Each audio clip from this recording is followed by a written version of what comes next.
Hello and welcome to Giant Mess, a sloppy sports and entertainment talk show that covers a little bit of everything, from New York Giants football to New York Mets baseball, movie reviews, TV show reactions and recaps, and some funny life stories and life lessons along the way. It's hosted by Giant Mess. That's me, the real cinch, Neal Lynch. On today's episode, we're going to recap day one of NFL free agent frenzy. Free agency has kind of officially kicked off for the 2023 offseason. And with a flurry of moves, we're going to react to the players that slipped through the Giants' grasp, possibly, and then the players that didn't.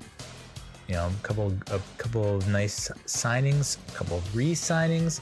So we'll break down those along with some players that are no longer with us. They didn't die, they just signed with another team. Sorry, that was misleading. Then we'll talk a little March Madness. I filled out so many brackets, and so I want to impart onto you, bestow to you some gifts in the form of some advice, possibly. I have a handful of upsets that I think you should go in on, whether you're gambling or filling out a bracket and bracketeering, along with my winners. That's all I hand out, are winners, right? Is that how you're supposed to talk if you're a gambler? I don't know. We'll also review and recap The Last of Us Season 1 finale. The Mandalorian Season 3 has kicked off, episodes 1 and 2, so we'll take a look at that. I'll briefly review the Oscars, the winners. Were there any surprises? How did I feel about those winners? And then on the flip side of that, we'll take a quick look at the Razzies. If you win a Razzie, sometimes not so great. And then we'll end things with some life stories, life lessons, mostly about my date night at Meatheadz Cheesesteaks. And then my thoughts on Bluey, and an animated series for children out of Australia. So with that, let's get started. NFL free agency is kicked off officially today, Monday, March 13th, 2023. Yeah, my lord. There were some trades, there were some free agent signings, some re-signings. So I thought I'd quickly take a look at what happened around the league and then focus in on how the Giants fared. We'll break it down by position. We'll start with the defensive side of the ball. First up is the secondary. So these are corners and safeties. You know, we had thought, you know, if we want to move on from Adoree Jackson, or if we just want to provide Adoree Jackson with some pretty nice help on the other side of the ball, that free agency was probably the route to go. Did I want to go after Jalen Ramsey? Not really, because I think he's, I don't know, the perception of him is, I don't know. I don't know if I'm in on that dude. But the Dolphins acquire him in a trade with the Rams. Rams give up the Rams get back a 2023 third round pick, which is 77th overall, and a tight end named Hunter Long. Never heard of him. But kind of a steal. Actually, a huge steal. I think the Dolphins made out like bandits, and the Rams appear to be kind of like, this is the end, my only friend, the end. Like, this is, I think it's just going to fade into dust, like when Thanos snapped his finger. Vikings corner Patrick Peterson signed a 2-year, $14 million deal that includes almost $6 million guaranteed. And he's signing with, that would have been good to friggin' write down. You idiot, Neal. You absolute jackass. With the Steelers, dear God. Yes, the Steelers, they sign Patrick Peterson, but they lose Cameron Sutton, who signed with the Lions on a 3-year, $33 million deal. It includes almost $22 million guaranteed. So yeah, it's about 2 to 3 times a bigger contract than what Peterson signed for. Another cornerback target that we had, Jamel Dean from the Bucs, he's going to resign with Tampa Bay. As far as safeties go, the Bengals lost both their safeties, Von Bell and Jesse Bates. Their strong safety, Von Bell. Their free safety, Jesse Bates. Bell's going to sign a deal with the Panthers, and then the Bates is signing a 4-year, $64 million contract with $23 million in year one. And he is signing with the Falcons. Falcons made a bunch of moves. I saw that. 49ers safety Tayshaun Gibson, another safety target, he re-signed with San Francisco on a 1 year, almost $3 million deal. So I don't know what's going on there. Okay, sure. The Commanders, they initially put the franchise tag on defensive tackle Darren Payne, and then he later signed a 4-year, $90 million contract that has $45 million fully guaranteed. Fully guaranteed and $60 million in guarantees, $28 million signing bonus. So for everyone talking about we need to extend Dexter Lawrence and meow, I guess, yeah, time is of the essence if this is how the market's going to be set. Who knows how that's going to reset after this year. So maybe we want to get in on that kind of deal with Dexter Lawrence. Right, meow. Eagles defensive tackle Javon Hargrave signed a 4-year, $84 million deal that includes $40 million guaranteed with the 49ers. Eagles, some are saying the Eagles got ravaged in free agency. I know that Jason Kelce said he's going to return. Brandon Graham signed a pretty, I was kind of blown away by the number. I don't know if it's correct, but 1 year, like $3 million or something like that. I was like, huh, okay. But so he returns, Kelce returns, Hargrave's gone, and then we got another another defender from Philly signing elsewhere. We'll get to right now, I guess. Yeah, right now. Okay. Eagles linebacker TJ Edwards. The Bears signed him to a 3-year, $19.5 million contract that includes $12 million guaranteed. So that's their starting linebacker, starting D tackle that are gone. And I think there's a bunch of other guys that are probably going to end up somewhere else, if I had to guess. Bills linebacker Tremaine Edmonds signed a 4-year, $72 million contract with the Bears, $50 million guaranteed. Whew. And then Lions linebacker Alex Anzalone re-signed with the Detroit on a 3-year, almost $19 million deal. Likewise, Bengals linebacker Jermaine Pratt, who I was high on, is re-signing with Cincinnati on a 3-year, $21 million deal. And Titans linebacker David Long, another one of my targets that I was high on. The Dolphins are signing him to a 2-year, $11 million deal. But did we miss out on a linebacker? The answer is no. Browns center. So moving to the offensive side of the ball, right? We cover the secondary, the line, the front seven, those positions of need for the Giants, linebacker, corner, primarily. Now we're moving to the offensive side of the ball. We're looking at the offensive line, centers and guards. Browns center Ethan Posick re-signed with Cleveland on a 3-year, $18 million deal. Carolina Panthers center Bradley Bozeman re-signed with the team, 3 years, $18 million. Jets guard Connor McGovern agreed to a 3-year, $23 million contract with the Bills. Ravens guard Ben Powers signed with the Broncos, 4 years, $52 million, almost $29 million guaranteed. And Titans guard Nate Davis signed a 3-year, $30 million deal with the Bears. The Bears with more than $19 million guaranteed. And you'll see once we get to the Giants signings why, they either could have made one splash or they could have made two kind of middle of the road signings. I was more of a fan of two of the middle road signings to spread the risk. It's like, well, maybe it's one of those two will pan out.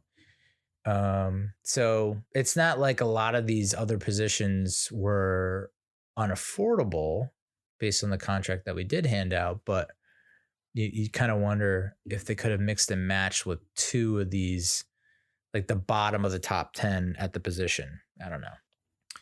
Titans wide receiver Robert Woods, who some Giants fans were kind of calling for, signed with the Texans, 2 years, $15 million.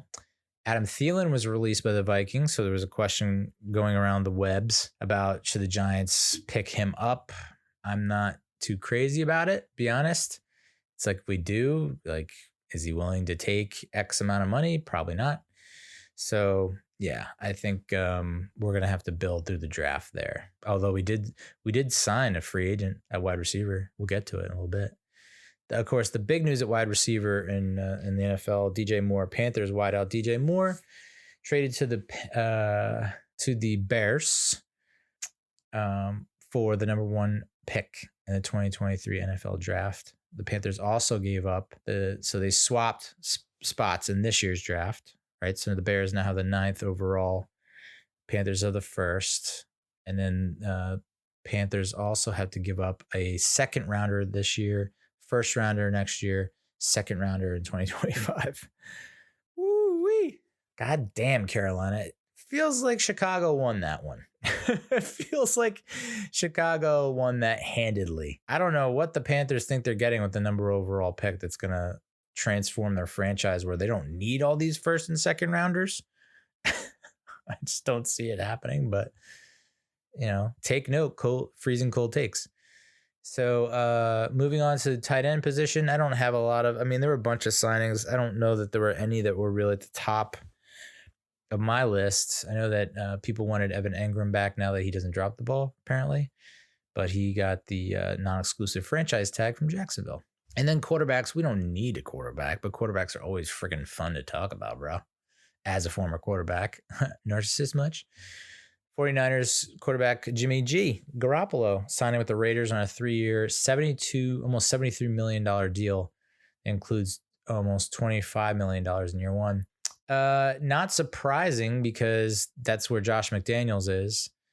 And they work together in New England with great success. So I think, that seems pretty obvious with Derek Carr signing with the Saints. Panthers quarterback Sam Darnold agreed to a 1-year contract with the 49ers. So they lose a Jimmy G. They pick up a Sammy D. Sam Darnold might think that he's seeing ghosts in San Francisco, but that's just a fog. It's okay, Sam. It's just a fog. Yeah, see? No, they're not ghosts. And then the Jets, there's some, I guess, rumors are swirling even harder and stronger and faster than ever. The Jets are trading for Aaron Rodgers, and that's pretty much being worked out and should be done soon. It's just funny how Aaron Rodgers is just following the Brett Favre model. It's just like he's just Favre. He's another version of Favre. He'll probably lead the Jets to an 8-3 record and then get injured and miss the rest of the season and they'll miss the playoffs. I don't want that to happen, Jets fans. It's just gonna happen. Baker Mayfield, who was a Panthers quarterback, teammate of Sam Darnold. Don't know if he saw any ghosts, who then ended up getting traded to the Rams, I believe. And now the Buccaneers are interested in him as a stopgap as Kyle Trask gets his sea legs in the NFL. That would be interesting to see. Maybe he gives you... Whoa. I almost said something that is just a little bit crazy. Maybe he'll do better than Tom Brady. What are we doing? What are we doing here? Yikes. So Baker Mayfield to the Bucs. I guess it would be cool to see, and he could get sweet revenge against Carolina, I guess, on the reg. Worth a shot? ? I don't know. So what do the Giants do on this day one of NFL free agency with the official start of the season in 2 days? Do the Giants make any moves? Do they sit there with twiddling their thumbs? No. Giants make moves. Joe Shane on the prowl. Bucs defensive lineman Raheem Nunez Roche? No idea. I'm white. He agreed to terms with the Giants on a contract. 6'2", 307, 8 years in the league. He's from Southern Mississippi. Same college as Brett Favre. You ever heard? And he's 29 years old. Bobby Skinner of Talking Giants says he's an athletic run defender who fires into the chest of offensive linemen. Good to hear. And what does he offer as a pass rusher? ? How does he hold up against complex run offenses like the Ravens? Yeah. So all I know is once you get past that Dexter Lawrence, Leo Williams interior to that next level of defensive lineman for the Giants, it's not pretty. And that Shelton and Ellis, it just felt like they were two big dudes who just got moved way too easily for how big they are. So they definitely need an upgrade at the, in terms of depth for the interior defensive line. Sounds like they might have gotten it. We're bringing back, we're re-signing Jared Davis, which I don't hate. I think he showed enough in a limited capacity last year, bringing him on so late in the season, and then having a couple pretty big impact games in pitching relief, trying to learn a new system. So good depth piece, and I'm cool with that. Who else are we bringing back? Jamie Gillan, punter extraordinaire, who I'm going to go out on a limb and say, even though I'm probably wrong about this, that I had a lot more negative memories of Jamie Gillan than I did positive from 2022. But the team saw enough in him to re-sign him to a 2-year, $4 million deal worth up to $5 million in incentives. Maybe that's more a testament to once Pinion, which I don't know if I had on that list. One of the top punters, Pinion, he signed somewhere else. So, Falcons. He re-signed with the Falcons. So I don't know that there was much else there beyond that they felt more comfortable in than who they have in-house. And maybe they think they can fix Jamie, the Scottish Hammer. Ugh. So here's to a better 2023 for JG. We're also bringing back Sterling Shepard to a 1-year deal, veteran minimum. I think it's like $1.3 million, something like that. Feels very similar to what the Giants offered Victor Cruz in 2016. And, I don't know what the expectations really were for Victor Cruz in 2016. I think a lot of us still had it in our head that he was the 2013, 2012, 2011 version. And he was kind of like half that. There were plays where, if he makes that catch and gets run in 2011, no one's catching him. But in 2016, it was, you're getting caught. You're getting caught from behind more times than not. Pretty much all the time. So I imagine, but if you can get a similar kind of output that Victor Cruz had, I think Cruz had something like almost 40 catches that year, not for a ton of yardage, but a few touchdowns. I mean, the offense was not a juggernaut by any means. They had a pretty decent trio at wide receiver, but still couldn't get it to work and figure it out. So it's not like Cruz was invisible, non-show, no-show, like Kenny Galladay was for us last season. But so if we can get something similar to what Victor Cruz gave us in 2016 with Shep, I'm not hating on that. I don't mind that. Matt Breida, backup running back. He is returning to the Giants on a 1-year deal, which I like. I think it's $3 million, something like that. And then center guard Nick Gates, one bad motherfucker, is signing with the Commanders on a 3-year deal. So that's kind of stinks, because I think a lot of us were so appreciative of his story and his rise to being like a badass starting center. And then it was all just out the door once the injury versus the Washington football team last year, 2 years ago, 2021.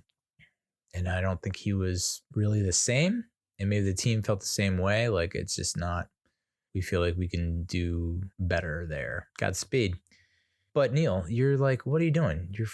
You're like totally spacing and forgetting about the biggest signing of the day. No, I'm not. Saved it for last. Got your ass. Giants linebacker or Colts linebacker Bobby Okereke. Okereke. Bobby O. He agreed to terms with the Giants on a 4-year, $40 million contract that includes $22 million guaranteed. For whatever reason, spottrack.com, which is where I usually go to look at contracts, had him with a market value of 2 years, $4.7 million, with an average salary of $2.3 million. Feels like maybe that just wasn't updated, because the Scores Jordan Schultz said that Bobby O had a significant market and could sign a deal in the $12 to $14 million range, and we got him for an AAV of 10. So I'd say not bad, Mr. Shane. Of course, you look at some of his numbers and how he's ranked, and you're like, it's a lot for a guy who could be, maybe he peaked already and like whatever, or maybe he's not going to live up to what he did in his contract year, but I'm not taking that stance on this dude. Robert Nyanya Okereke, 6'1", 235 pounds. He was born on July 29th, 1996 in San Mateo, California. He went to high school at Foothill in California, and then he went to Stanford, so he's no dummy, which is great. PFF had him gave him a grade of 73.3, which is it's a green. It's in the green. It's good. He was in the low 50s in 2021, high 40s in 2020, and in the 70s in 2019. if you go by, so you would say, okay, good rookie year, kind of middling next 2 years, and he had a nice bounce back season in 2022. But you look at Pro Football Reference, PFR, and it looks like they gave him his highest AV in 2022, which makes sense. And then his next highest approximate value is 7, which was 2021.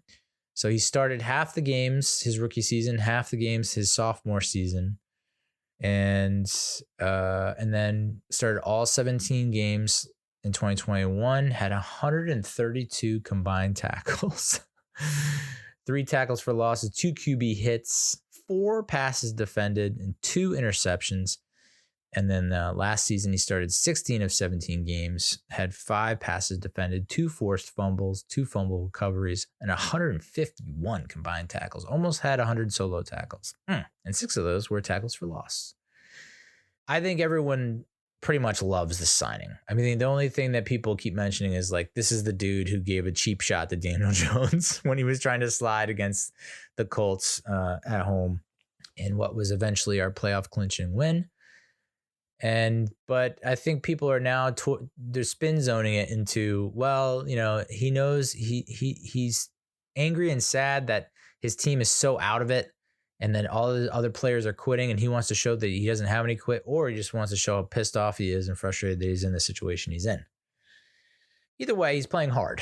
So, I mean, I can't knock that. I mean, how many times have you seen linebackers of ours take plays off, look lost, confused, and just playing overall soft, like coming into the line, not trying to like bust up anyone or break up a hole or plug a hole or whatever. They just softly mold into the jello of the offensive line.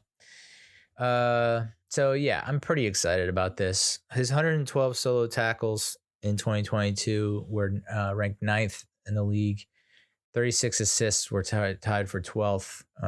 They're saying 112 solo tackles, but then PFR is saying 199 solo tackles, dude. What is going on here? Yeah, I don't know. Anyway, I love it. And we tend to forget that linebacker Darian Beavers, who was one of our draft picks last year, was having a pretty good training camp. And people were saying maybe he could actually win a starting job before he then tore his ACL. So you do have Beavers coming back in his sophomore effort. He's probably not going to be like 100%, but he'll give you something. And then you have Mike McFadden, who's coming back. Bobby Okereke. I'm going to get it right eventually. One of these days, swear to God. So now I think if they go out, they can now feel okay about drafting a corner first pick instead of a linebacker, because I know linebacker was, on everyone's lips. I think Trenton Simpson was like, everyone was leaning towards Clemson linebacker Trenton Simpson, or there was an Alabama linebacker too. But now it looks like it could be, let's go corner first round, and then maybe you can get a linebacker, somewhat above average linebacker in the second round, maybe. But I love the signing, and it doesn't break the bank, and we're not asking for a whole lot. We're just asking for something better than what we had last year. It's not a huge ask. So yeah, Giants, I think, if they don't make the move on Bobby Okereke, I don't know that people are going to be that high on their haul, but Raheem Nunez-Roche, it could be a diamond in the rough type thing where it's like, just be better than Shelton and Ellis. That's all we're asking for. Come on. Yeah, so that's NFL free agency. Day 1. I don't know if they have a ton of cap left. I'm going to look it up. Is it updated? Probably not. Yeah, they have, it looks like they have anywhere from $10 to $16 million left in cap space. I think they actually restructured Leonard Williams. Did I see that correctly? Got me, dude. Yeah, they haven't factored in the new signings or the re-signings or the new signings. So if that 10 to 16, that might come down to like nothing, All right.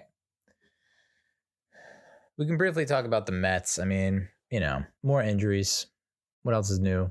World Baseball Classic going on. I haven't really been tuning in and watching any of the games. I'm kind of seeing highlights on my feed, on my timeline. I'm just like, I just scroll past it. It's just like, it just feels meaningless. I just, of course, there are certain players that have a ton of pride for their home country, their homeland. And I think it's cool. I just don't think it if it were their Olympics, maybe I would probably try to tune in more, but it's just, it feels like a random classic. I don't know. But in Mets news, Kodai Senga has tendonitis in his finger. Great. Maybe put down the ghost fork for a little bit. And then Jose Quintana has soreness in his side, which I thought we got rid of soreness in our side when he signed with the Texas Rangers. Jacob deGrom, bruh. So that's the Mets. What do you want me to say? They keep on. I mean, I just see people talking about this Ronnie Mauricio hitting the piss out of the ball as far and as hard as possible. And knowing like, he's not going to even play. Maybe he's a September call up. I don't know. It feels like he's only 19 or 20 years old. I think maybe 21. Very young guy. And he's crushing the ball. So it feels like this is the year we get to see him. I just don't know that we'll see him until like the very end. But I hope we get to see him this year. And then Vientos, who didn't do squat when he was up with us. Apparently he's been mashing. As is Pete Alonso, which is good to see. As much as I don't care about spring training, if Pete Alonso goes 0 for 27, it's like you start to kind of get a little anxious. And Darren Ruff was previously hitless prior to yesterday or something like that. And he went 2 for 3 with an RBI. Arthritis in his thumb or thumbs? You got to lay off Xbox, bro. You got to lay off the PS5. All right. Maybe you just go like hands-free. VR set, and maybe you could be the quarterback for the Dallas Cowboys.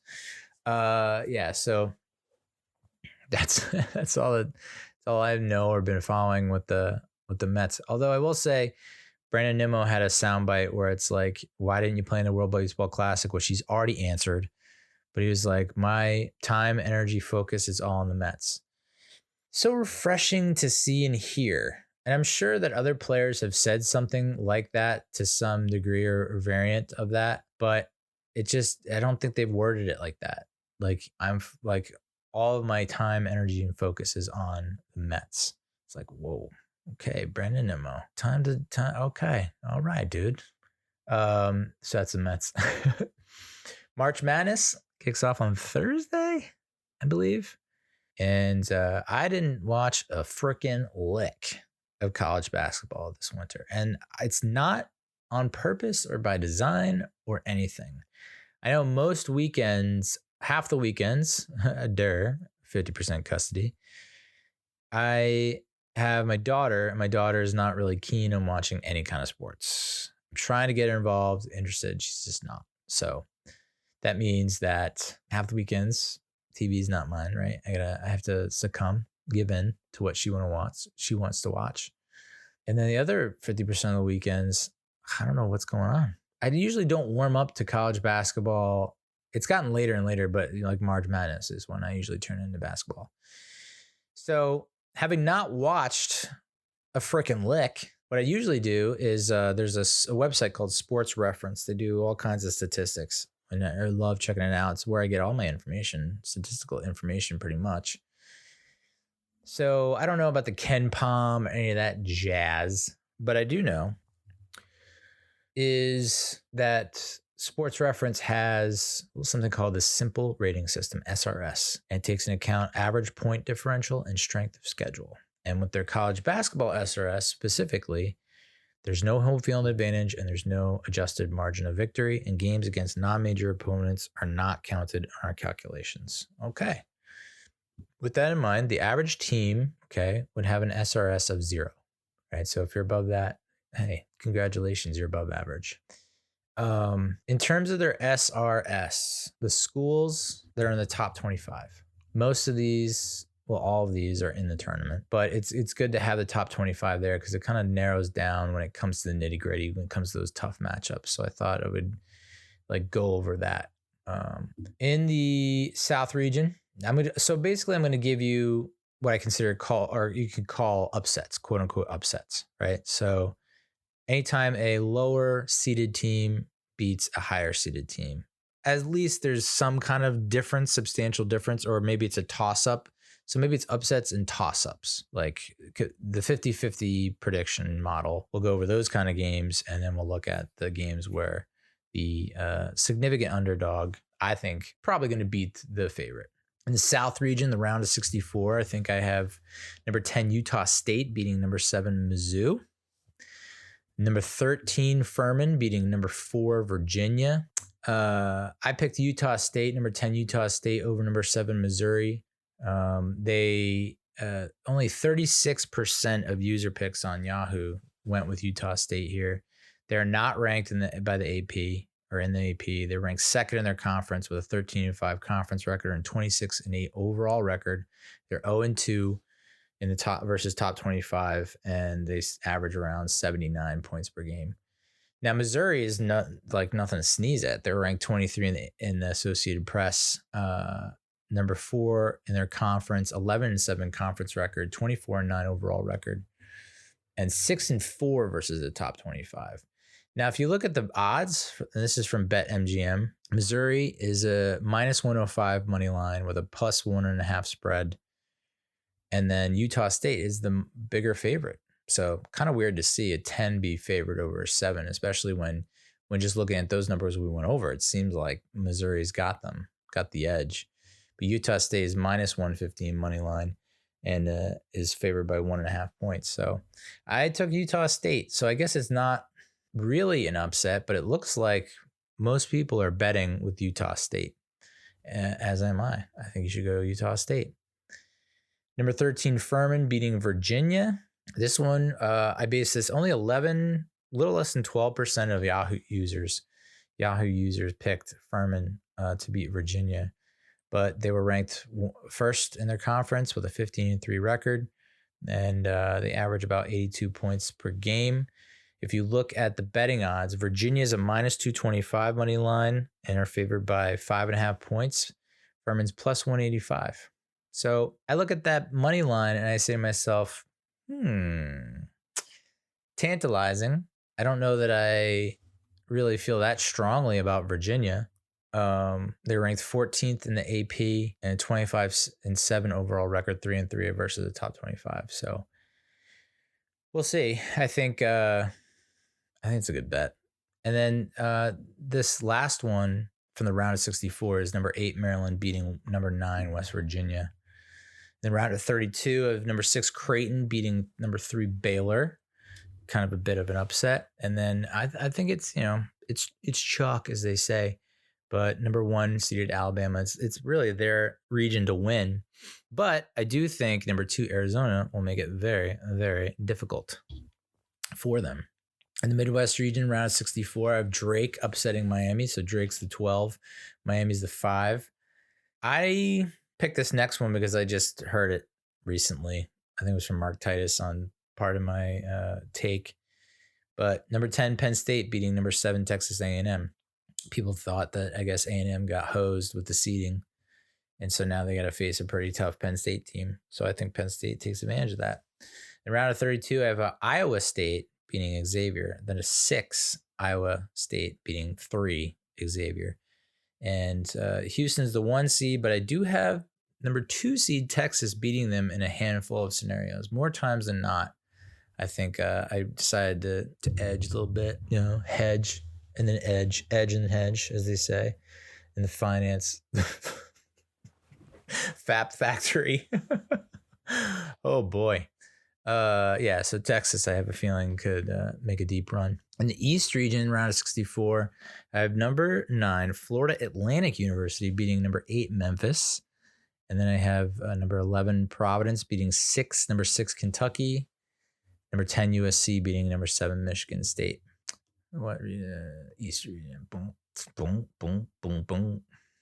With South, with Florida Atlantic over Memphis. Florida Atlantic 18-2 in the conference, 13-3 overall, haven't faced any top 25 teams. But you look at Memphis and they're like second in their conference, ranked 24th in the AP, but 2-3 versus the top 25. And Florida Atlantic is a plus 115 money line and 2.5 point dogs, which is a 3-pointer away from victory. And that's all that I need to know that Florida Atlantic is going to beat those Tigers. Kentucky Providence. So Providence is ranked 4th in the conference, 13-7 record, a 21-11 overall record, 3-5 versus the top 25. So not great, but Kentucky not ranked by the AP, number 3rd in their conference, 12-6 conference record, 21-11 overall, 2-4 versus the top 25. So Kentucky's the favorite, minus 185 money line with a favored by 4.5. But Providence is a plus 150 on the money line. So I'm like, all it takes is 2 possessions or, 2 possessions. I was trying to think of like how it could be 1 possession. And that is maybe like a 3-point. Oh yeah. 3-point attempt, foul. Would a technical foul be 2? So 3-point attempt with a technical, maybe you could, you'd win 1 play. Nice. No, that's not how it works. That's definitely not how it works. So yeah, Providence, go Friars, or them Wildcats. And then the last one was Michigan State and USC, right? So USC is the 10 seed. They're ranked 2nd in their conference, 14-6 conference record, 22-10 overall record, 2-4 versus the top 25. And then the Spartans of Michigan State ranked 7th or seeded 7th, ranked 4th in their conference, 11-8 in the conference, 19-12 overall, 4-4 versus the top 25. Michigan State is minus 135 and USC is plus 110. And MSU is only favored by 1.5. I'm taking the Spartans, baby. Yeah, so those are what I'm considering like toss-ups and upsets in that first round of 64 in the East region. For that region, I am extremely bullish and high on number 4 Tennessee. I have them beating number 5 Duke, the top seed in that region, Purdue, and then the 2 seed in Marquette. And I actually have them more than one bracket where Tennessee is the national champion. In the West region, round of 64, I have number 12 VCU beating number 5 St. Mary's.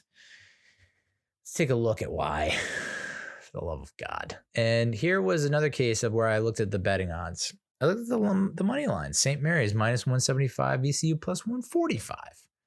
St. Mary's is only favored by 4.5. So to me, it's like 2 possession game, 1 possession game. And VCU is 27-7 overall. They have no record against the top 25, but they're 15-3 in their conference, ranked number 1 in their conference. As is St. Mary's, but St. Mary's is 2-3 versus the top 25. And they're even when it comes to points per game. It's got a feeling, dude, just gotta take it. So those are the toss-ups and upset. That's the first of the 2 games that I see in the round of 64 of the West region that are what I consider upsets, where the underdog is taking down the favorite. The other one, number 10 Boise State, upsetting and beating number 7 Northwestern. Let's take a look at this shiznit, right? So again, looking at the betting odds, Northwestern minus 125 money line, favored by 1.5. Boise State plus 105 money line. So Boise State ranked, they finished 2nd in their conference, 13-5 conference record, 24-9 overall, 1-1 versus the top 25. And I won't say that I have this upset in a ton of brackets. I don't have it 100% across all brackets because it's kind of hard to argue with Northwestern's case here. They finished 2nd in their conference, 12-8 conference record, 21-11 overall record, but 4-1 versus the top 25. So that gives me pause. So I'd say if there are any of these winners that I think might not win, a pick that has the least confidence in, it's Boise State beating Northwestern. And for that region, I'm really bullish and high on number 4 UConn. I think they could beat the top seed Kansas in the Sweet 16, and they can give number 3 Gonzaga or number 2 UCLA a run for their money in the Elite 8.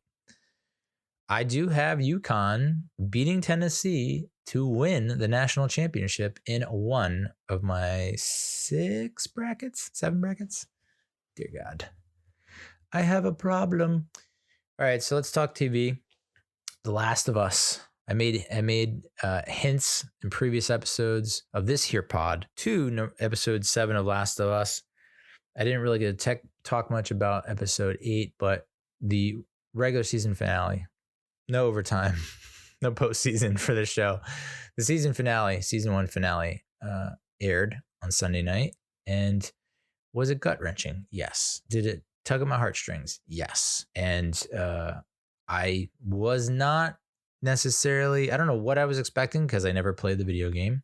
And this is like one of those adaptations or TV shows where it's already been dubbed like the best video game adaptation for TV ever. And now it has people who haven't picked up video games or gave up video games for a very long time, myself included, saying, I want to get back into video games because of this TV show. Pedro Pascal. All right. So episode 8, I was actually not looking forward to episode 8 at all, because episode 7 was kind of another step, another regression, right? Because we were so pumped about the first 3 episodes. Like no one complained at all about any of the first 3 episodes. 4, 5, 6 was a little bit of okay, like not as great as the first 3, but certainly good and better than most television out there. Great. And then episode 7, people were very down on, but there was still a lot of people holding steady and saying, no, this is still a good episode of TV. And I don't think it's a bad episode of TV. I definitely was filled with dread the entire freaking time, because I'm like, that's them all spooky as shit, dude. What are you guys doing in there? Get out of there. Because I mean, like, there's just, you're just going to trust your girl who kind of like either lied to you or didn't tell you the truth that this mall's completely devoid of any clickers. Like, come on now. But yeah, that was spooky as hell. So I know most people were like boring, dumb, stupid, whatever. But I was filled. My heart was pumping the hits, the beats, dropping on the dance floor like it was hot. So yeah, maybe I have a heart condition. I don't know. I'm trying to think if it was a rough weekend. Might have been, but yeah. So it's episode 7. A lot of people said that could have been one half of the episode, and the other half could be someone else's subplot or whatever.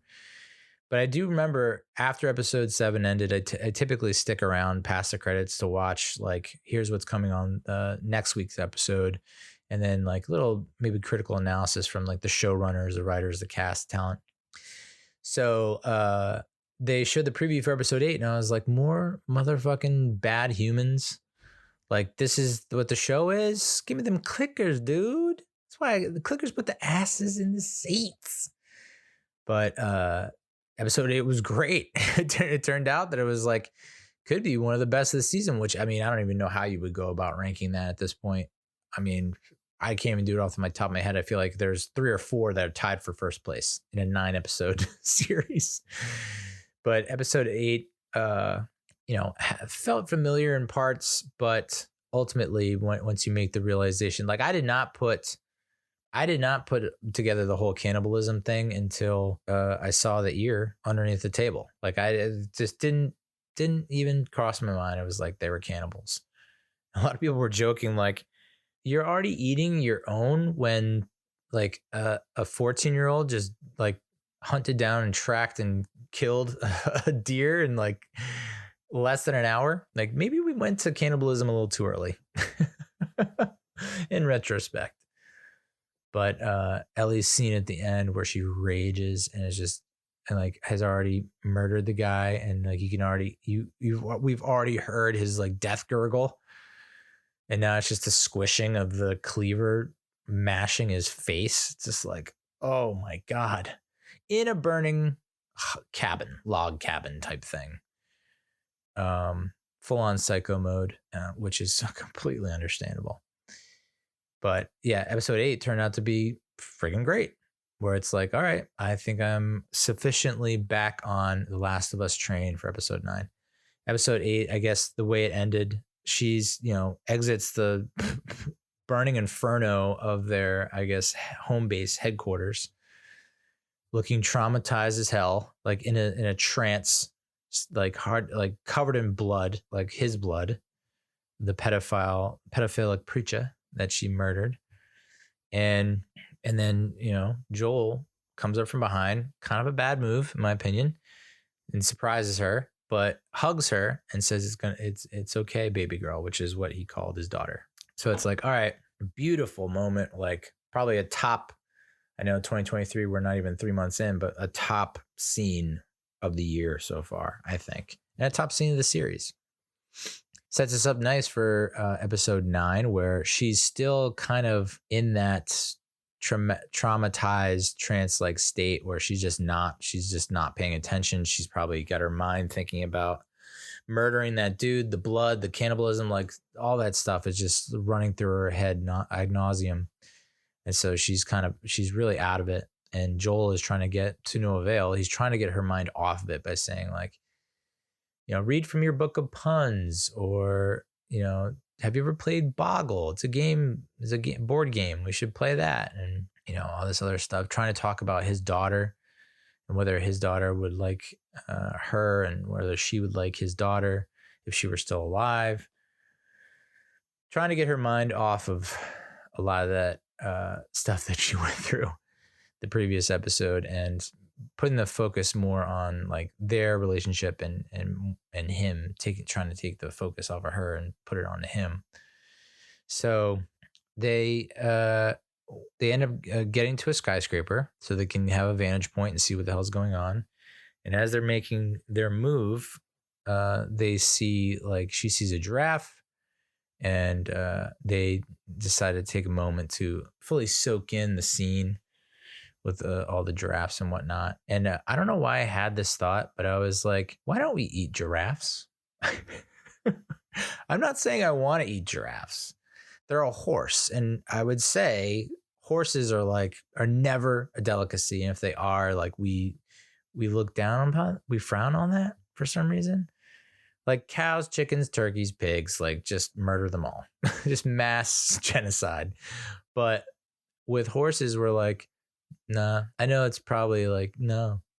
Which leads me to believe that maybe someone did have them and there was like, oh, these taste fucking gross, dude. Like, we cannot serve this to anyone.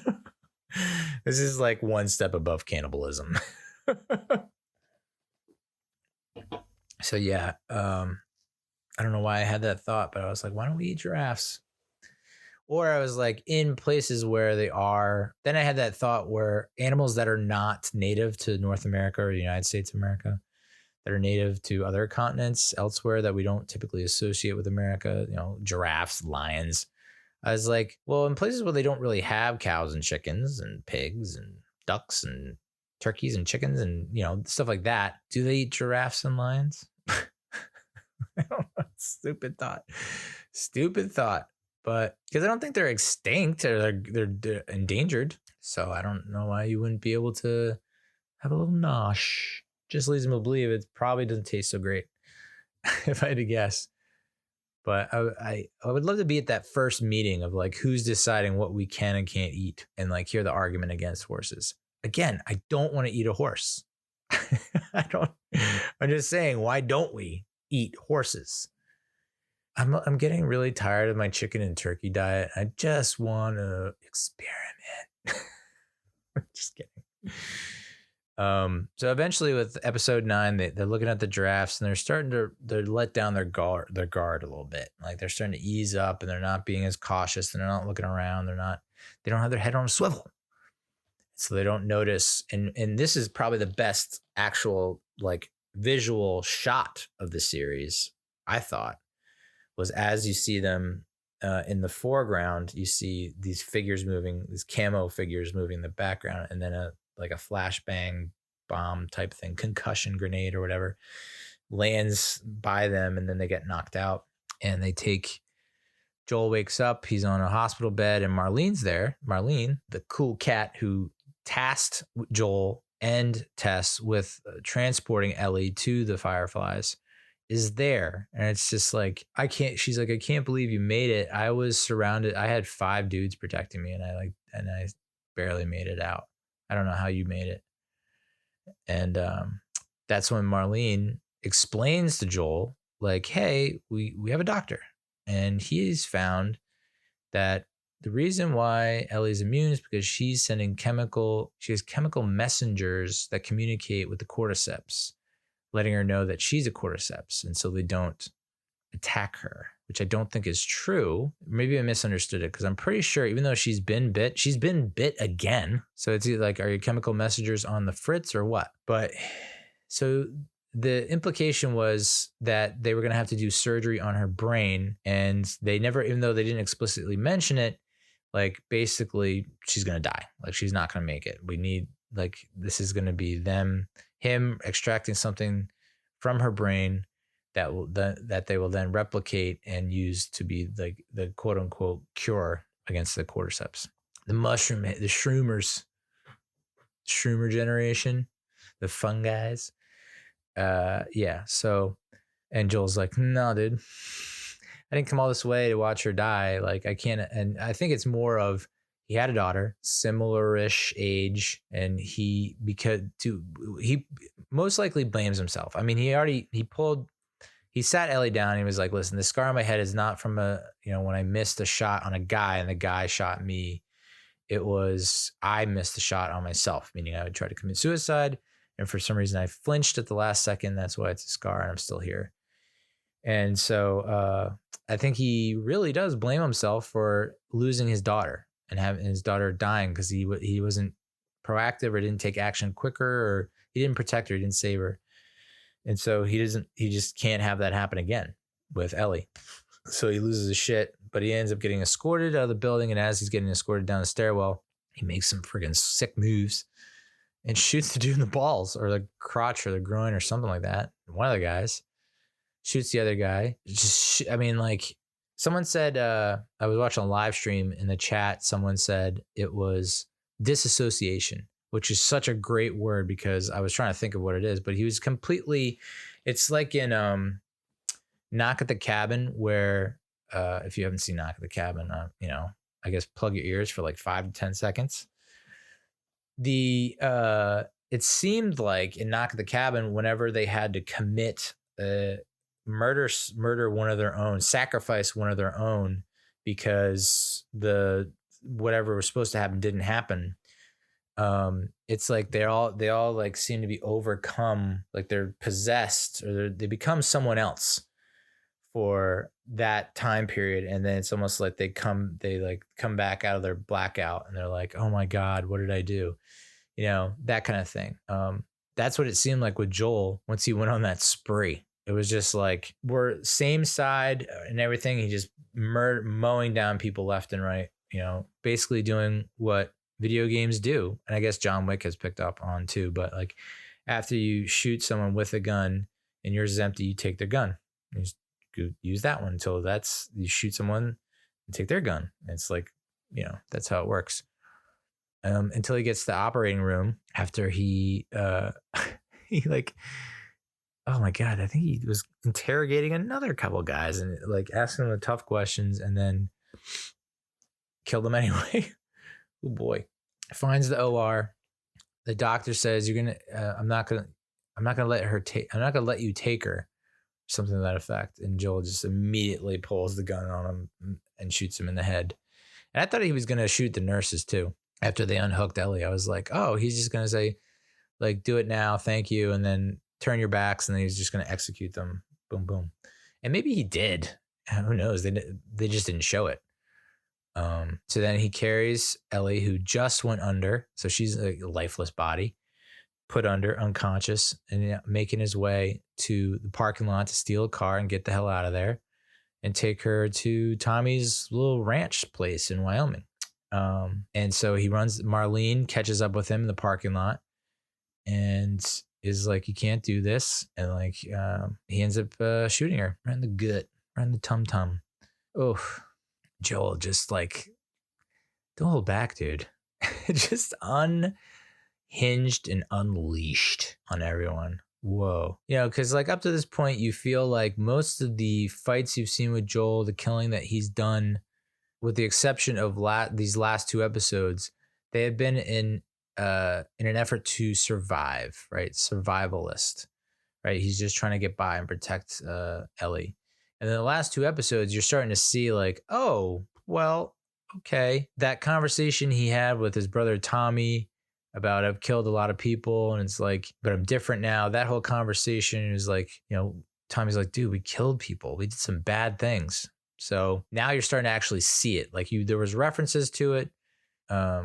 But it's like, who do you believe, right? And you hadn't really seen it until episode 8 and 9. I mean, episode 8, another interrogation scene where he's like, oh, I think he stabbed the dude's kneecap and was about to pop it off. But yeah, severely badass in both episode 8, coming out of nowhere after the penicillin shot.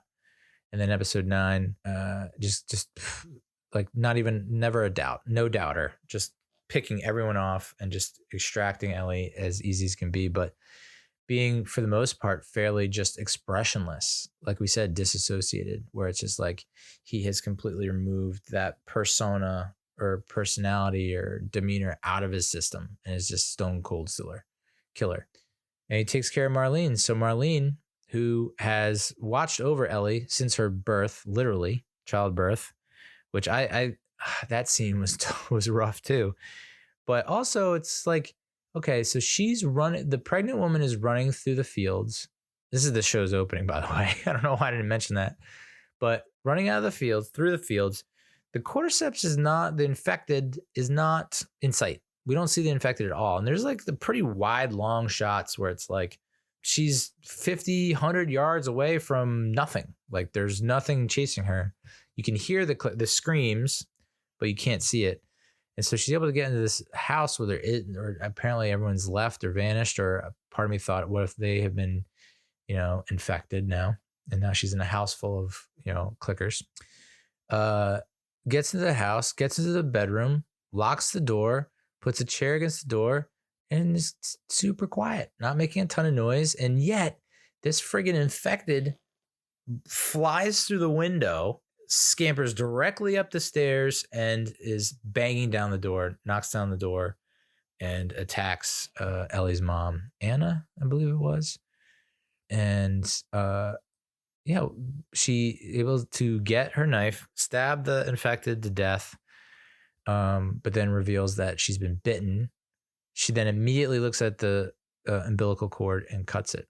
So it's like, how fast does that travel from her thigh to the umbilical cord? I don't know. And she didn't nurse Ellie. She said she didn't nurse Ellie. So how did Ellie get this immunity? Because does it travel that fast from the quad to the umbilical cord? It's not that far a distance. And she wasn't fed. So how'd she get the immunity? But Anna tasks Marlene with watching over her. So what seemed like, I just inherited this rapscallion for a few years. It's like, no, you've known her whole life, 14, 15 years. You've been there from the beginning, literally the beginning. So why isn't there like a closer relationship there? That was a little intriguing because it's like, you're basically her mom, or like, maybe that's why there isn't as a lovey-dovey close relationship there, is because Marlene fed Ellie to this Fedra military school. She probably didn't want to do that. So that's probably what is causing the friction. Although I don't even know if I got a hint of friction there. So, but yeah, Marlene got shot in the stomach. It was like, please just go, like, let me go. And Joel's like, no, you'd follow her, and puts an end to that. Mercy kill. Just the way Marlene mercy killed Anna. Mercy kills. Coming to a place near you. So, yeah. So basically, Joel has sacrificed all the lives of everyone for Ellie.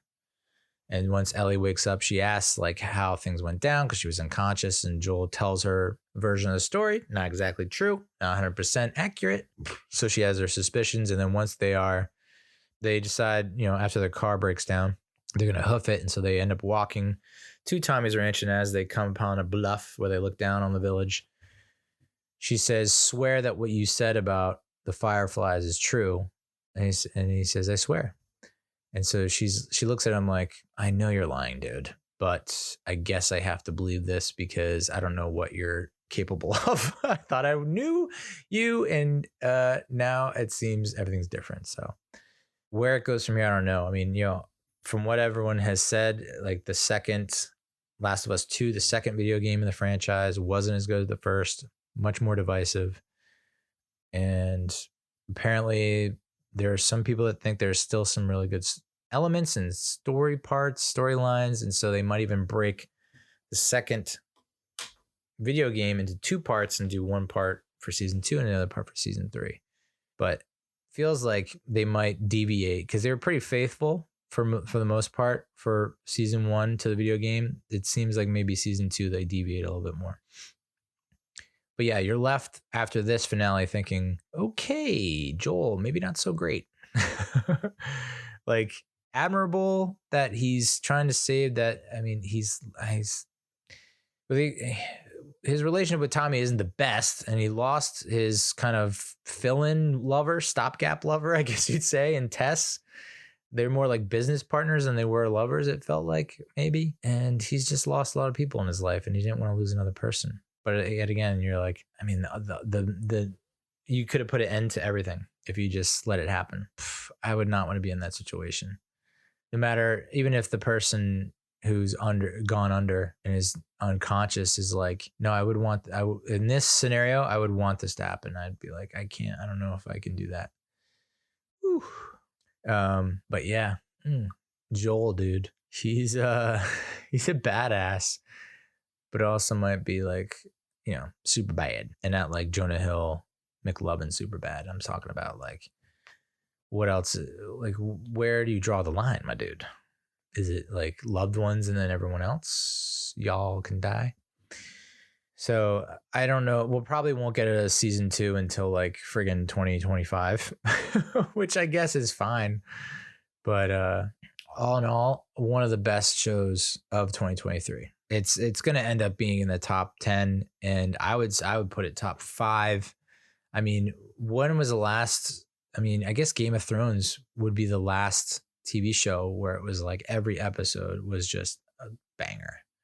Every episode was great. I'm talking like early Thrones, not the last 2 seasons. So yeah, what a show. And then another Pedro Pascal vehicle, The Mandalorian, season 3, episode 1 and 2 have now aired. I believe 3 is coming up this Wednesday. And episode 1 was okay. I liked it. I forget how short these episodes are. I forget, like, they can be 36 minutes. I'm so used to with a production like that. You see with like Andor or Obi-Wan or Kenobi, is they're usually like closer to an hour, 45 minutes or more, an hour plus sometimes. So I caught me off guard that it was over so quickly, but I dug the scenes with, Action Jackson, Carl Weathers, where they gunned down those ruffians, those pirates outside of the saloon turned school. And then later, what was his name? Egregious? No, not Egregious. It was some kind of crazy, awesome name, but the leader of the pirates, sneak attacking the Mandalorian as he's flying through space through his new craft, a much sleeker craft, I'd have to say. And we also run into, IG-11 turned back into the Terminator. That was kind of scary.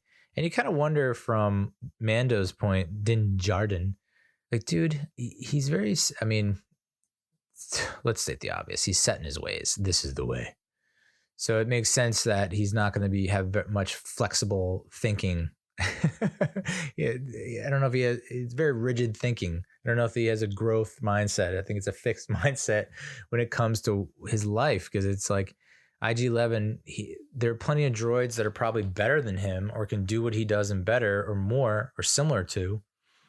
And Mando is still like, nope, I want IG-11, put him back together. It's like, well, he's currently a statue. I don't think, is that blasphemy? Is that like sacrilegious? And they try to fix it and no dice. And he seemed, even after that, even after the attack, when they get him back online, he's like, no, I got to have him operational. I need him. It's like, okay. Kind of like it's loyalty, trust thing. Once you have his, it's like he can't think of anything else. And then two, so the whole time he's just trying to get back in those waters, dude, and get cleansed to be redeemed. You know what I'm saying? And so he goes to Bo-Katan, and she's like in a. I couldn't really fully grasp what was going on with Bo-Katan, because it's like she's the queen, but of what? Like there's no one there. Like every time she just sits on that throne all day, like not talking, like talking to droids. That's it. Thought that was weird. I don't know. I don't know what. I must have missed something in the last season, but he goes to her and she's like, "Yeah, good luck, dude." And so he's gonna bathe in the waters of something, lifeline waters, lifetime television waters, and he's gonna be redeemed. So he can, as per the creed, you know, he won't be excommunicated anymore.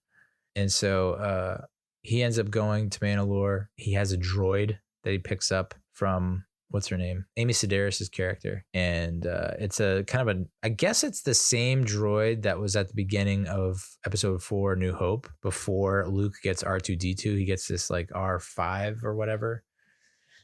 And so that was a nice little nod to that. But this droid is scared shitless, doesn't want it. It's just like, nope. I have no desire to do any of this. Like, leave me alone. Keep me away from it.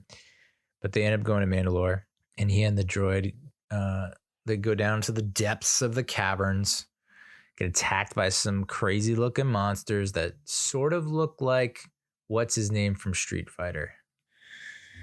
Oh no, that's gonna kill me. Green skin, orange, crazy hair, Street Fighter. Yeah. This guy. What's this guy's name? Blanca, dude. Blanca. They look like Blanca from Street Fighter. Yeah, so fights them off. We see him use the Darksaber, I guess for the first time this season. I didn't remember seeing him before the Darksaber, but he looked like it's heavy. It looks heavy. And then later on we see like Bo-Katan, you know, because he ends up getting captured by a giant robot spider thingy crab, which was by far one of the coolest, if not the coolest creature design in the Star Wars universe. It was pretty badass. It's kind of like Grievous. It's his name, Grievous, where it's just like this puny, frail alien body inside like awesome mech suit type of thing. And that robotic mechanism was pretty adaptable. It went from like big arachnid type thing to like, okay, you cut my head off, but my head off is like a beetle. It has its own legs that can climb around, and yeah, it's definitely cool. So Mando sends Grogu, Baby Yoda, back to retrieve Bo-Katan, which, I mean, it's time we start looking at Grogu in a new light, is what I gotta say. Because feels like we're so used to him being a baby where we carry him around and like he makes these cute little sounds. Dude can jump. We've seen him jump. He's got serious ups, at least broad jump style. It seems like he's got a great horizontal length to it, and we've seen him move objects with his mind. So it was a little bit surprising. Like even with that, like knowing all that, it's still surprising to see him be able to, with an android, like a droid, get in that plane and take off and go back to Bo-Katan. I don't know. I think that's kind of impressive. I didn't think he had it in him, but he was able to make it happen. And so Bo-Katan's, as the ship is landing at her palace, the castle, she's like, oh, I'm about to put the end to this fool.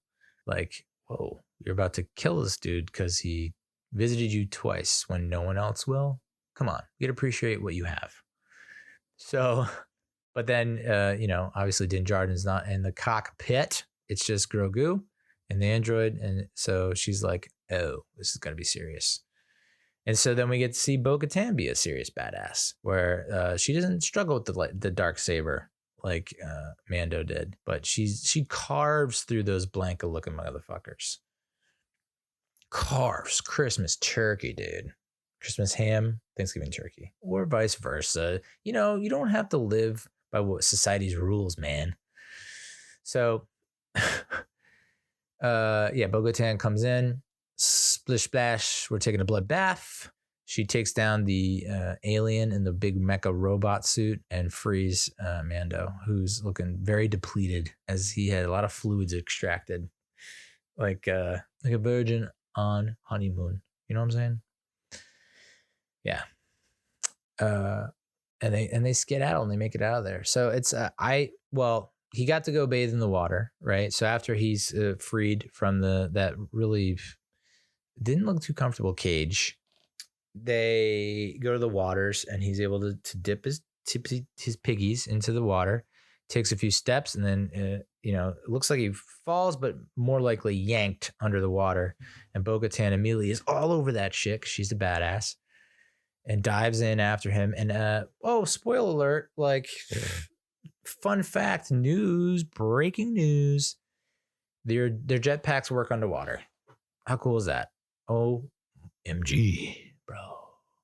So Bo-Katan fires up the jetpack and is able to propel herself down and retrieve Din Djarin. And then that's when we see the Mythosaurus, dude. The Mythosaurus, the beast that kind of looks like a woolly mammoth that is on the sigil, I think you would say, of the Mandalorians. Like it's incorporated into their flag or something like that. Very important, symbolic, iconic creature that was long believed to be gone, I think. And this thing is humongous. Dwarfs Bo-Katan and Mandalorian, but they're able to make it out of there. Whew. How do you get better than that? I don't know. But if I got confidence that they're going to pull it off now. Where do you go from here, though? I guess is the big question, right? Because this, I don't know that they open it up to any potential storylines. Because like the whole arc for Mandalorian was to bathe in these waters. But I guess, did he complete the process? Because he was like mid-prayer or mid-chant when it happened. So it's like if he didn't finish that, then it doesn't count. I don't know. I don't know what the baptism rules are in Mandalore. Yeah, so that's Last of Us and The Mandalorian. Let's talk some movies, specifically the Oscars, the 95th Academy Awards.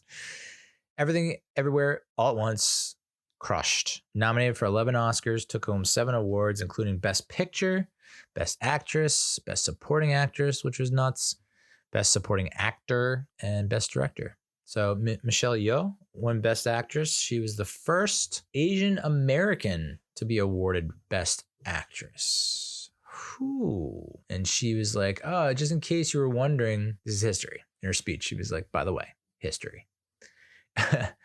Jamie Lee Curtis winning for Best Supporting Actress, I think, surprised a lot of people. And I would say that Angela Bassett did get snubbed. I did like her performance a lot in Wakanda Forever. I liked it in the first Black Panther, and it just felt right for her to win it. And that's not to take anything away from JLC, Jamie Lee Curtis. Like, she was phenomenal. I mean, considering the range that she had to work with for just one character, all the different universes, and the hot dog fingers, dude. I can't not laugh when I see that. So yeah, I feel for Angela Bassett. I feel like she should have won there, but that's not to diminish the achievement from Jamie Lee Curtis. Ki Hoi Kwan definitely butchered that. Won Best Supporting Actor for you might remember him as the little guy in Temple of Doom and in Goonies and get this, Encino Man with Oscar nominee Brendan Fraser. Daniel Scheinert and Daniel Kwan won Best Director. They also won awards for Best Original Screenplay and Film Editing. And I love how they call themselves the Daniels. It's just interesting, like, that's who they're referred as. And it's like, I guess you're just, like, what's your brand? Our brand is the Daniels. Okay. What do you do? Like, what if they split up? Oh, no. And he gave a shout out. I think Scheinert gave a shout out to public school teachers. And I think people appreciated that. RRR won the 2023 Oscar for Best Original Song for the song Not To. That movie was so freaking long. I liked it, but it was, I guess I'm pretty sure that's the first, I guess would you call it Bollywood movie? Like Indian movie that I've ever seen? ? So Sarah Polley won. Well, with RR, like it was so nuts how it's part musical, but it's also part action flick, like violent action flick, and part romantic comedy. It's just like it's got like 3 or 4 genres, 5 genres, and it really leans into each one. It's not like this subtle amalgamation mix mashup. It's like very distinct, like, okay, musical, like action, crazy action sequence. Like they really cater to that genre for each part. And I was going to do a review, but I was like, holy crap, it was so long. I don't know that it could really capture the magic, you know? Sarah Polley won the Oscar for Best Adapted Screenplay for Women Talking. And I was like, oh yeah, Sarah Polley from Go, which came out in 99, I think. And then Dawn of the Dead, the 2005 one, Dawn of the Dead, where they're at the mall. She was in that, and I remember her being awesome in that. So I was like, oh, it's pretty sweet when you see something like that. I haven't seen the Banshees of Inisherin, so I didn't really know about Jenny the Donkey. I was like, what? Like on my timeline, there's like Jenny the Donkey's not here yet. Jenny the Donkey hasn't arrived. Jenny the Donkey has arrived. Oh, rumor has it it's not the real Jenny the Donkey. It's a stand-in. It's like, all right, now I guess I gotta watch Banshees of Inisherin. My friends told me something about it, and it's like, I don't want to see that. Maybe it's just like 5 seconds of a 2-hour movie, but just knowing that that's coming and that that's out there in the world. Ugh. And then Guillermo del Toro's Pinocchio won the Oscar for Best Animated Feature. And I feel like a fool because I went and watched with my daughter the Disney Plus version of Pinocchio with Tom Hanks as Geppetto. Wah, wah. Not great, and I don't think my daughter liked it. And now it's like, hey, you want to watch another version of Pinocchio? I know you got the worst version of Pinocchio right off the bat. Like that's your first impression of Pinocchio, at least in moving form, animated form, not just a picture. I really muffle that up. But Guillermo del Toro's version came out after, so maybe I'll try and get her to watch that. I don't know though. It looks even the preview that they run, you know, towards the end after you watch something, they're like, here's a preview. It still felt like too creepy even for me. I don't know. It feels a little too scary even for me. Oh boy. So what about the Razzies? The Razzies, if you're not familiar, they're like the Golden Raspberry Awards, I believe, and they're usually handed out like categories as it's the complete opposite of the Oscars. Like, so the best picture, it's worst picture, worst actor, worst actress, stuff like that. And there was the only real anecdote or storyline I have from that is I guess they named 2004's Catwoman with Halle Berry. Like Halle Berry won worst actress and Catwoman won worst picture. And so she actually showed up and accepted the awards. That's like the only time I've seen it ever do anything. Blonde. That movie about Marilyn Monroe starring Ana de Armas as the titular character. Emphasis on the tit, you know what I'm saying? Won worst picture. Jared Leto won worst actor for Morbius. Oof, that's tough. I didn't think he was that bad in that. I really didn't. He's had worse performances, hasn't he? They didn't have a worst actress. I guess they messed up. The Razzie Redeemer Award went to Colin Farrell, who won worst actor in 2000, or was a nominee for worst actor in 2004, and then was a best actor nominee this past year. Yeah, I mean, it's been a pretty cool career to trace and to track, you know, from what he was in that 2003 streak to now. You know, I loved him in what was it, The Gentleman? Thought he was good in that. And then I just can't bring myself to watch Banshees, bro. Worst supporting actor was Tom Hanks in Elvis. And Disney's Pinocchio, not Guillermo del Toro's Pinocchio, won worst remake, ripoff, or sequel. Ooh. Worst screen combo was Tom Hanks and his latex-laden face and the accent. and Elvis, and Blonde won worst screenplay. Machine Gun Kelly won worst director, and then so that's the Razzies. Tom Hanks, kind of a rough year. Man Called Otto, I think maybe hits with only a certain demo, the older demo, and Pinocchio wasn't that great. And then he had Elvis, and it was just like, ooh. So maybe, I don't know. He's like a little, I don't know, some little bounce back maybe. Oh, so those are the Razzies, and that's movies. I'll just end with some life stories here. So March 8th, which was last week, I didn't really point it out or mention it in the last episode, but March 8th is my father's birthday. My father is no longer with us. Passed away when he was 56 and I was 25.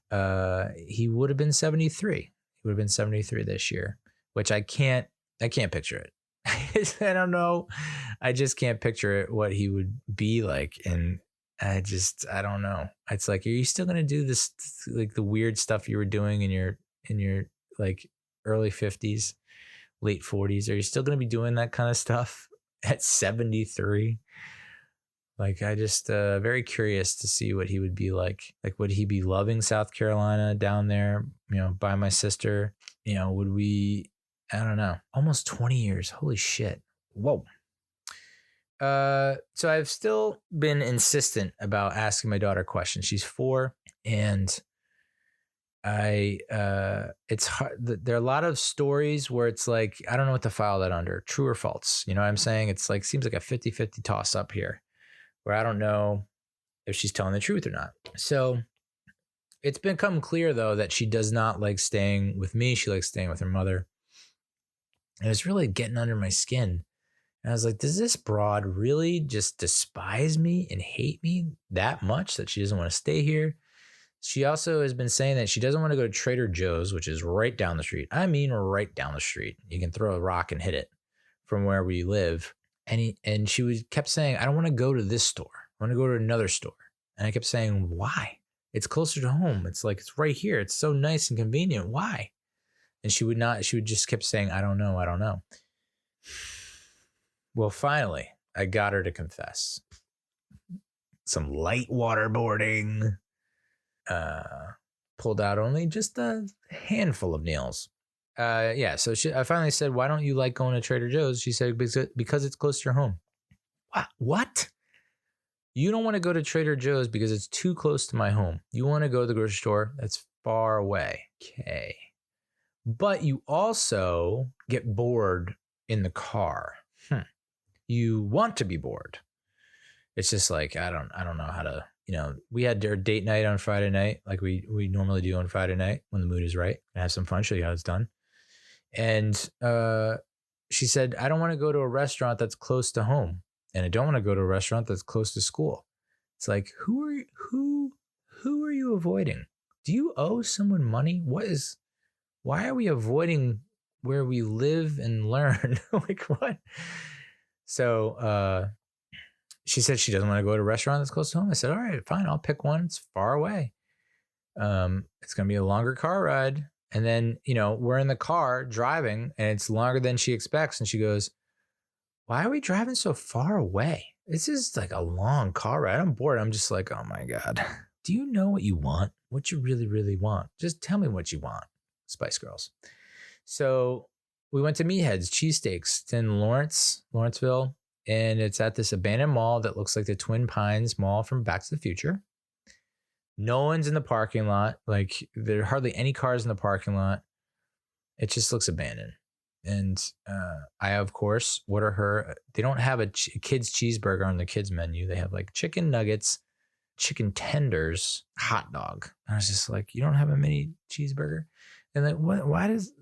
I called another restaurant. I'm like, do you serve a cheeseburger do you have a kids menu? She goes, no. And I go, do you have like a kids cheeseburger? And she goes, we have sliders. And I'm thinking to myself, why do they keep giving these kids sliders? Is it because it's just smaller so that they can hold it easier?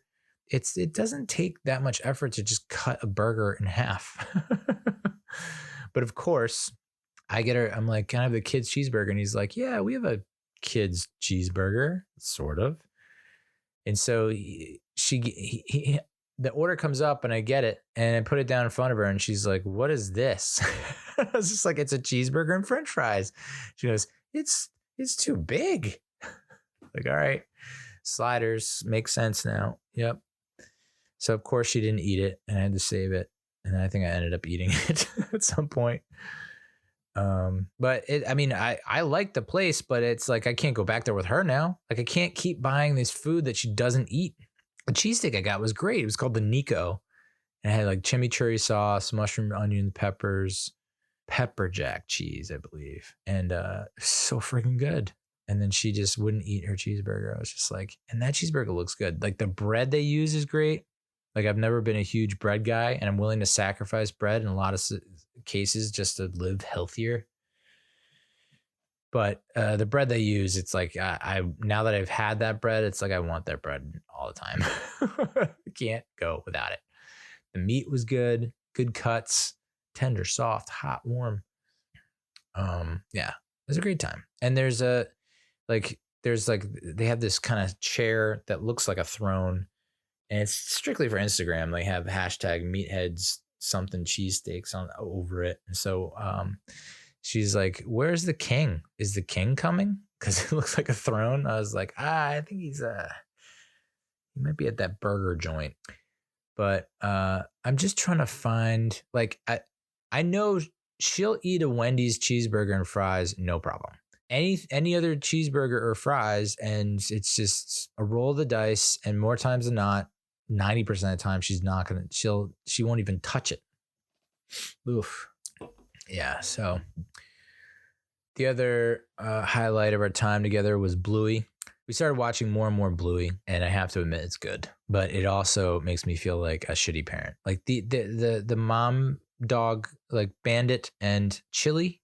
What's the mama's name? Mama Pup and the doggy pup, daddy pup. Like they are such perfect parents. They roll with the punches, they go with the flow, but they're also like their ability to not snap at their kids and solve their problems in a creative way that makes them feel better. It's just like a masterclass in how to parent. And I watch and I'm just like, I can't watch this. Like I already feel like shit. Like this makes me feel even worse. That's like that. Like, oh, that's exactly how you should handle that, Neal. Durr. And then their imagination, their energy, their ability to just play along. Like there was an episode called Dance Mode where if the kids get 3 of those, and if they say the words dance mode and they say a person's name, then that person then has to immediately break into dance no matter where they are. And they were in like a grocery store. They were like crossing a major road, and the kids pulled the dance mode card on them, and they would immediately break into like funky moves. And you know, and they play along so well. Like the acting abilities on these dogs are incredible. And tickle crabs, like I would do that for like a minute and I'd be like, all right, cut it out, that's enough. Like I don't know if I could do 9 straight minutes of that. Rug Island, like pretending that, I mean, just the level of pretending and the commitment to the pretending is unreal. And then I realized, oh, well, it's a scripted animated show for kids that has dogs. Like, let's pump the brakes, Neal. You don't have to snowball into complete madness. You know, I remember Big Cat had a tweet that like Bluey is far superior than Peppa Pig. Peppa Pig is like trash, so boring. And I was like, I almost was like personally offended because I don't know why, because I hadn't really watched Bluey, but I'd watched a ton of Peppa Pig, and it was like, well, Peppa Pig's great if you just need to get to sleep, take a like knock out a nap, or just like you having trouble like going down for the night, throw on some Peppa Pig. But Peppa Pig is not complete and utter garbage. It has like really dry humor, like the most British of humor that is very dry, but like I laugh at least once an episode. Bluey is just not only funnier, more laughs, the jokes that they say, it's like, it's emotional as hell. Peppa Pig is zero emotion whatsoever. And Bluey is just like, more episodes have some kind of emotional resolution and closure that is like the rate on it is incredible, is just outstanding. I can't comprehend like a 9-minute short. It's not even a full 22-minute episode. Like a 9-minute episode can have the setup and the payoff, and the emotional payoff is like the equivalent of something that you could watch for an hour and a half. And unbelievable. The ability to build up to that moment and have a callback and have it be emotional, romantic, or just like, it's just, whoa, dude. It's like, what the fuck? This is for kids? And Bluey's Australian. It's just a cartoon, Neal. It's just a cartoon. Like, you're good enough. You're smart enough. People like you. Well, not really. And then I'll finish by saying this. I broke my bidet, like step 2 of putting it together. Broke it. It's like, yeah, make sure that this is flush with this. And I was like, flush. I think that means like pressed against, flush against. And so it was like, you might need a wrench. So I used the wrench and I tighten, and it snap. And it's like the end cap or of the inlet, whatever, snapped off in the hose. And I like can't put the hose back on. So like, okay, broke the bidet. Broke the mixing bowl for my Mixaid. That's a tough one. That like rules out pancakes and waffles the easy way, the quicker way. Broke the mixing bowl, and I am broke, and I am broken. Yeah, I'm not broke, but I feel broke, and I feel broken, and I don't know, but it's just, yeah, I'm all right. Who isn't broken? And who is like one bad thing away from being broke? You know what I'm saying? But that's this week's episode. I thank you so much for listening and watching. And I'll see and or talk to you next week. Maybe both. Maybe a little bit of this, a little bit of that. I don't know. Adios, muchachos.